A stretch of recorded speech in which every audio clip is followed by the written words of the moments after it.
জামাই ষষ্ঠী মানেই ছোটোবেলা থেকে দিদার বাড়িতে প্রচুর আনন্দ। এই যে আমার দিদা, কিন্তু এবারে জামাই ষষ্ঠী ছিল একদম অন্যরকম। সবটাই বলবো, পুরো ভিডিওটা দেখতে থাকো। আমি আর ভাই অনেকটা লেটে গিয়ে পৌঁছেছিলাম, মানে ঠিক খাওয়ার আগে। তাই আমরা যাওয়ার সাথে সাথেই দিদা ষষ্ঠীর সুতো, হলুদের টিপ, বাটা এই সমস্ত কিছু আমাদেরকে দিয়ে দিচ্ছিল।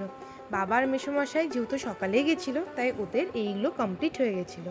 জলখাবারও খাওয়া হয়ে গেছিলো। আমি আর ভাই রীতিমতো এই সমস্ত কিছু মিস করি। আর বাবা এদিকে বসে দিদার সাথে একটু গল্প করছিল।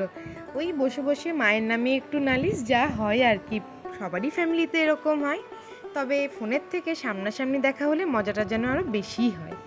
বাবা এদিকে রান্না করছিল মাটন। বাবার হাতে মাটনটা এত ভালো হয়, মানে বাবার হাতে মাটনটা স্পেশাল বলতে পারো। তো এবারে জামাই ষষ্ঠীতে সবার আবদার ছিল বাবা যেন মাটনটা বানায়। বাবা আর মেসোমশাই দুজন মিলেই করেছে। মেসোমশাই সমস্ত কিছু কেটে বেটে হেল্প করেছে, আর বাবা রান্না করেছে। বাবার আর মেসোমশাইয়ের জন্যই যেন অন্যবারের থেকে এবারে ষষ্ঠীটা আরও বেশি মেমোরেবল। তাহলে বলি তোমাদেরকে ছাদে ঘুরতে ঘুরতে যে কী হয়েছে। রিসেন্ট দিদার হার্টে পেসমেকার বসছে, তার জন্য আগের মতো আর কাজকর্ম করতে পারছে না। ডক্টরও বারণ করেছে ভারী কাজ করতে। আর দাদু কিছুদিন আগে সাইকেল নিয়ে বাজার করতে যাওয়ার সময় রোদে মাথা ঘুরে পড়ে যায়। এতটাই খারাপ অবস্থা ছিল যে একদিন উঠতে পারেনি।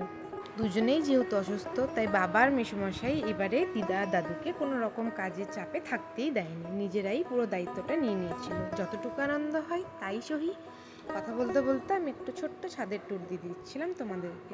ওইদিকে ছাদের যে রুমটা দেখতে পাচ্ছ, ওখানে একটা ফ্যামিলি ভাড়া থাকে। আর এইদিকে বড় ছাদে এখনও কোনো রুম হয়নি, তাই ওপরে মামা শেড দিয়ে দিয়েছে, যাতে গরমকালে খুব গরম না হয়।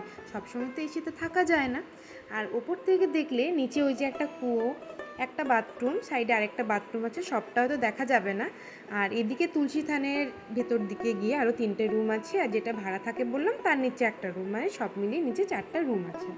প্রতিবারের মতো এবারেও দিদা দাদু কিন্তু জামাই ষষ্ঠীর উদ্যোগ নিচ্ছিল নিজের হাতে, কিন্তু বাবারা সেটা হতে দেয়নি তাদের সেফটির কথা ভেবেই।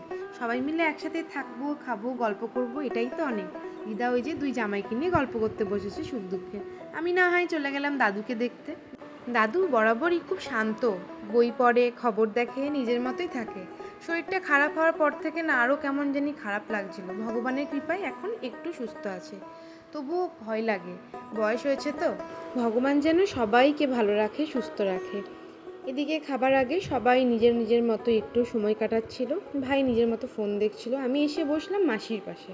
মাসিও দেখি রান্নার রেসিপি দেখছে।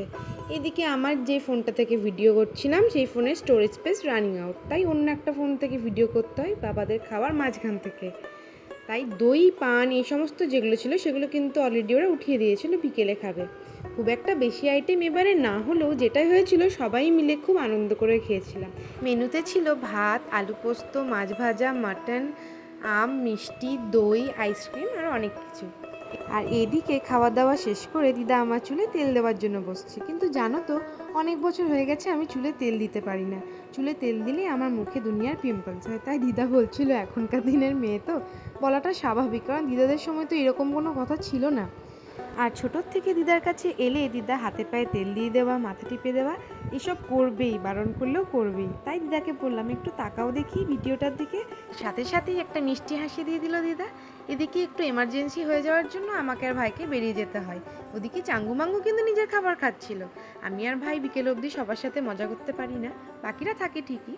এই যে কোয়ার্টারগুলো দেখতে পাচ্ছ, এখানে আমার ছোটোর থেকে বড় হওয়ার সমস্ত স্মৃতিগুলো এখানেই জড়িয়ে রয়েছে।